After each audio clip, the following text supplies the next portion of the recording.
লেগেছে। এটা শুধু একমাত্র কেতলি বাবাই ঠিক করতে পারবে। হাই রে কপাল, ঠিকই বলছিস, শনির হাওয়া লেগেছে। তুই এখানে দাঁড়িয়ে কি করছিস? যা এখনি কেতলি বাবাকে ধরে নিয়ে আয়। দাদি, ও দাদি, তোমার পার্সেল নিয়ে এসেছি। এখন বলো ওকে কোথায় নামাবো?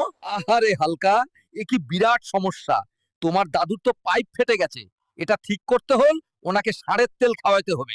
হালকা, শুনলি কেতলি বাবা কি বললো? তুই যেখান থেকে পারিস এখনি একটা শাক ধরে নিয়ে আয়, না হলে এই বুড়ো মুতে ঘরবাড়ি সব ডুবিয়ে ফেলবে।